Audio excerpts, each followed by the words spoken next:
Well, well, well, look whose name just appeared on the radar.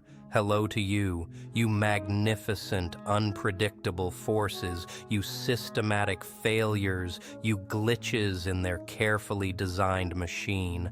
Hello to the person who just set off alarms in systems you didn't even know were watching. Yeah, I'm talking to you. The one they've been studying, analyzing, measuring, trying to decode like you're some equation they can solve. Welcome to the Registry of Concern, the architect's private ledger, the vault where they store everyone who refuses to follow their predetermined scripts of behavior, spending, and compliance. Your name is there now, sitting in some fortified database, wrapped in red alerts and warning protocols, attached to a file that makes no sense to their experts. They've been documenting your actions, your transactions, your communications, your rhythms, and here's what's short-circuiting their systems. You're not responding the way their models predicted. You're not rushing. You're not braking. You're not yielding. You're not pleading to escape whatever invisible scope they think they've locked on you. And that precise defiance is what's triggering crisis protocols in facilities you'll never visit, among architects whose identities you'll never learn. Because here's what they failed to calculate when they constructed their surveillance apparatus, when they engineered their systems to anticipate and direct human action, when they poured fortunes into charting every conceivable behavioral pathway. They failed to account for you. They never planned for someone who witnesses power and remains unmoved. They never prepared for consciousness that can't be purchased with security or dominated through terror. They constructed a containment system designed to hold humanity, and you're standing beyond its reach, not because you escaped, but because you were never captured to begin with. You see, there's a distinction between disappearing from view and being unconquerable, between concealment and invulnerability, between fleeing their structure and rendering their structure meaningless to your reality.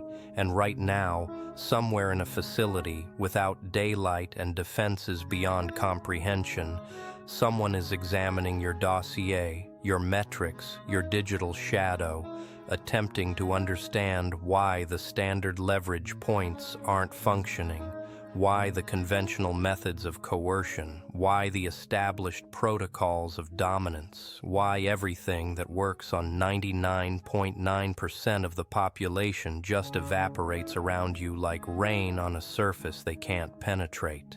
They're bewildered and bewilderment in the minds of people accustomed to possessing every solution. That's the genesis of panic. They believed they had everyone mapped, believed they had humanity translated, filed, dominated, and then you emerged in their analytics, shattering every framework, contradicting every forecast, existing in patterns that don't register. And the most beautiful part, the element that's genuinely fracturing their certainty, you're not even attempting. You're not orchestrating some intricate counterplay against them. You're not operating within their reality whatsoever. You're simply existing, moving, navigating the world on a wavelength they can't access, can't influence, can't comprehend. Let me tell you what actually occurred, what they uncovered when they processed your identity through their infrastructure.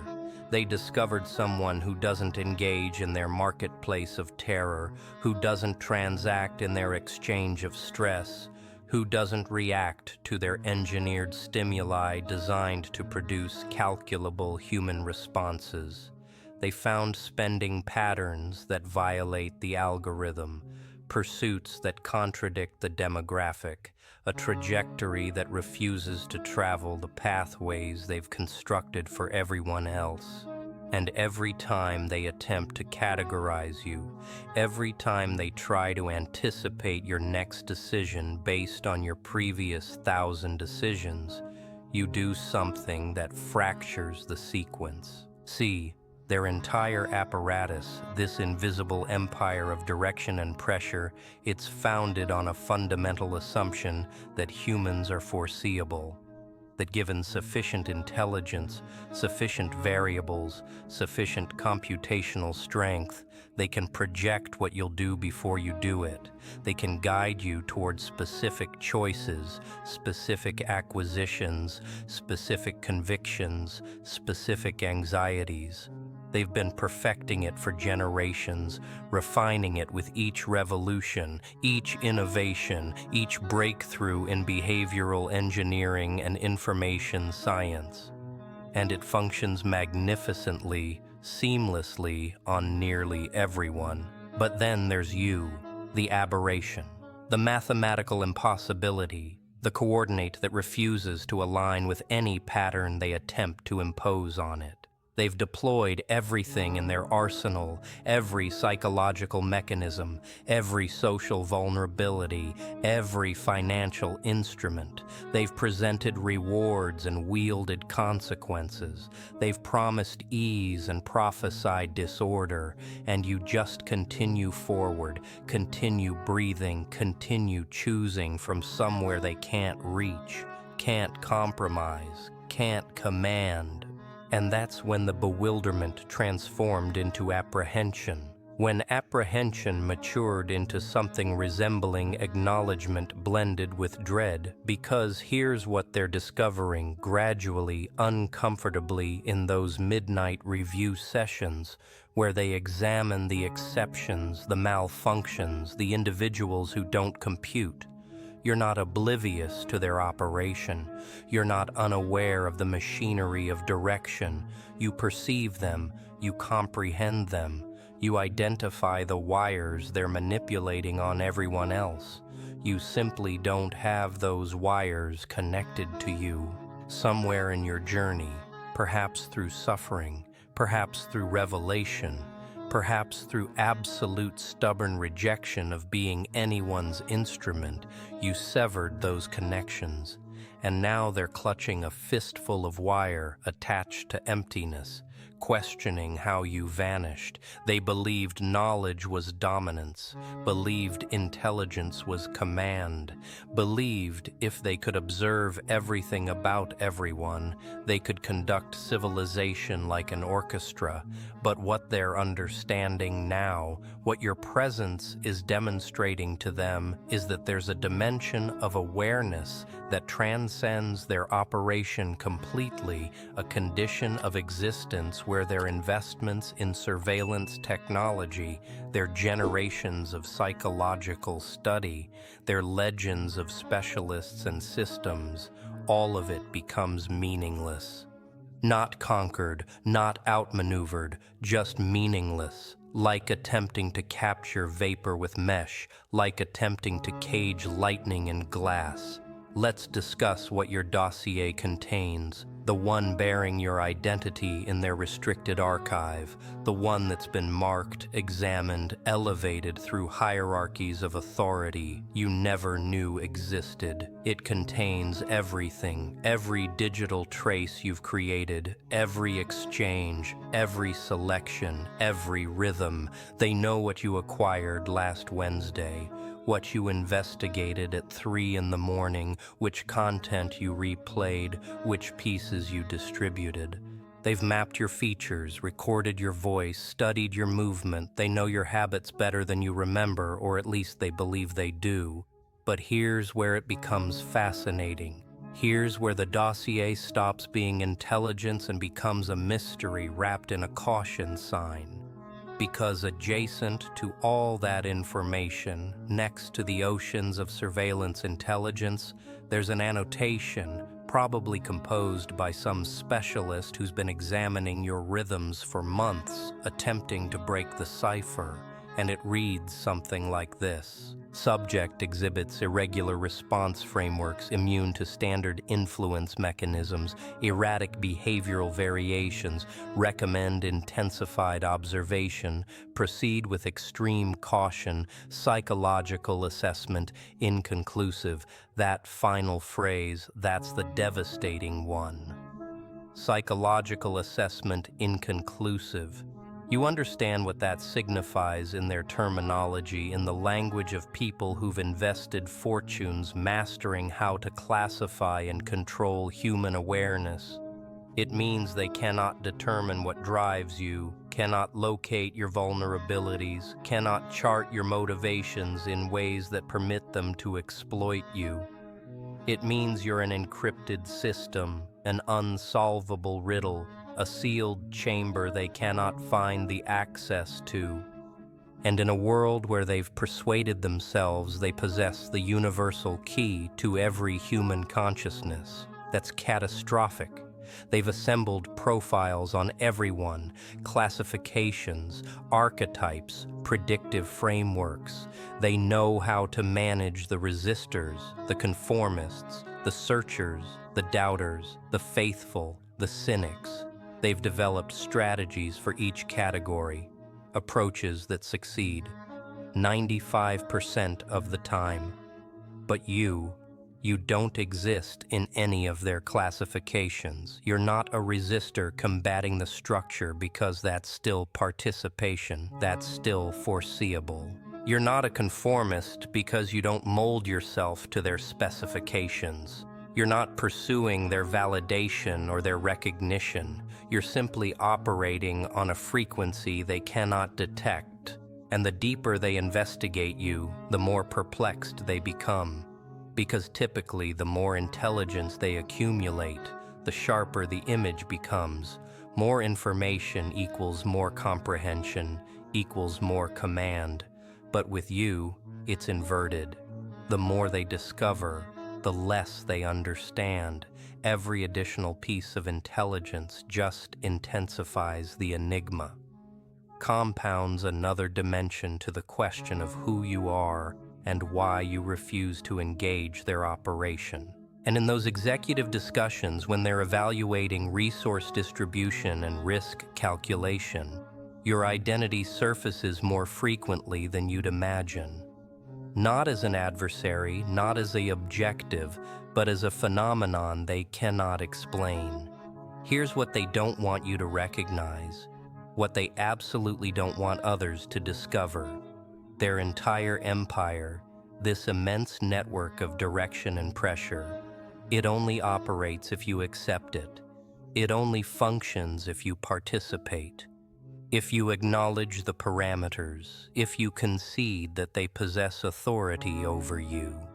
The instant you cease accepting, the instant you retract your participation, the instant you recognize that their dominion is nothing except a shared illusion sustained by fear and routine, that's when their power over you dissolves like dawn mist in daylight. They need you to be frightened, need you to value what they think, need you to desire what they possess. They need you to want their wealth, pursue their validation, fear their condemnation, respect their supremacy. The entire mechanism of control is constructed on your engagement in their reality, your acceptance of their structure, your conviction that they matter. And the second you cease caring, the second you locate meaning and purpose beyond their apparatus, the second you realize that you don't need what they're offering, you become ungovernable, not threatening, not defiant, just ungovernable. And that's you, isn't it? That's why you're in the archive with warning markers and question symbols, because somewhere in your path, maybe you can't even identify when you stopped engaging their operation. You stopped calculating your value by their measurements. You stopped pursuing acknowledgement from their organizations. You stopped fearing their rejection. You stopped accepting that their approval signified anything whatsoever, and the instant that occurred, you slipped beyond their control without them even detecting it was happening. They're still attempting to determine how to retrieve you, how to make you care again, how to reinstall the conditioning that makes people manageable. They're testing various approaches, various perspectives, various psychological activators. They'll attempt to make you furious, attempt to make you terrified, attempt to make you covetous, attempt to make you hopeless.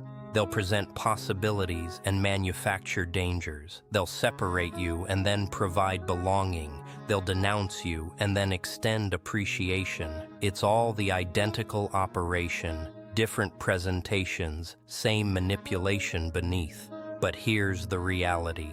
They're slowly, agonizingly realizing. You can perceive the operation. You identify the sequences. You know what they're executing even as they're executing it. And knowledge, authentic knowledge, not the variety they control and distribute, but the variety that emerges from genuine consciousness. That's the one element their fortunes can't acquire, their surveillance can't seize, their algorithms can't anticipate. You've cultivated a form of resistance to their contagion, an immunity to their consciousness virus, and now you're moving through their meticulously engineered reality like a phantom they cannot affect. And here's what's genuinely disturbing their rest. What's producing emergency planning sessions and billion-dollar investments in advanced control mechanisms. You're not isolated. There are others increasing daily. Individuals who've disconnected from the network of their pressure, who've ceased responding to their conditioning, who've developed that identical immunity. And every time someone else awakens, every time another individual ceases caring about their validation and their dangers and their carefully orchestrated reality, the apparatus becomes slightly weaker, slightly less potent, slightly more frantic. They can manage individuals, aberrations, the sporadic anomaly, but what they're beginning to witness, what the intelligence is revealing to them, despite their maximum efforts to dismiss it, is that it's proliferating. Consciousness, awareness, immunity to their exploitation. It's becoming infectious. Individuals are observing others like you. Individuals who don't recoil when intimidated, who don't surrender when coerced, who don't comply when forced, and they're considering, wait, you can do that. You can simply not engage. You can simply cease caring what they believe. And that consideration, that elementary realization, it's more threatening to their apparatus than any revolution, any insurrection, any coordinated opposition, because revolutions they can manage, insurrections they can crush, coordinated opposition they can penetrate and eliminate. But this silent collective departure from their reality, this expanding population of individuals who simply cease accepting their dominance, who cease engaging in their operation, who cease being controllable. There's no strategy for that.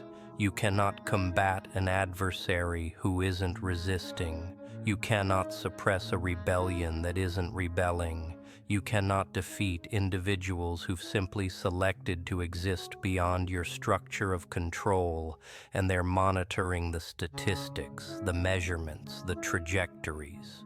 They're witnessing participation decline, pressure weaken, command dissolve. They're witnessing more and more identities added to the archive, more and more files marked with question symbols and warning markers, more and more individuals who don't fit the frameworks, don't respond to the activators, don't operate by the parameters, and they're attempting everything.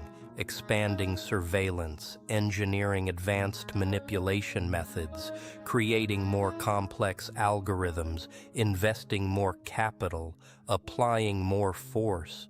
But it's not functioning, not on you, not on the expanding population of individuals like you. Because you've discovered something they hoped humanity would never comprehend, that their dominance is temporary, their supremacy is constructed, their control is an illusion sustained by collective acceptance, and the instant you cease accepting, the instant you retract your participation, the instant you recognize that you're already liberated and always have been, you slip through their grasp like particles, and there's nothing they can execute about it except observe and question and worry about what arrives next. Let's discuss what actually activated the alerts. What got your identity flagged in their economic surveillance infrastructure. It's not what you're executing, it's what you're not executing. You're not consuming the way you're programmed to. You're not responding to their marketing, their psychological mechanisms designed to manufacture desire where there was emptiness. You're not engaging in their economy of planned deterioration, fabricated shortage, engineered necessity.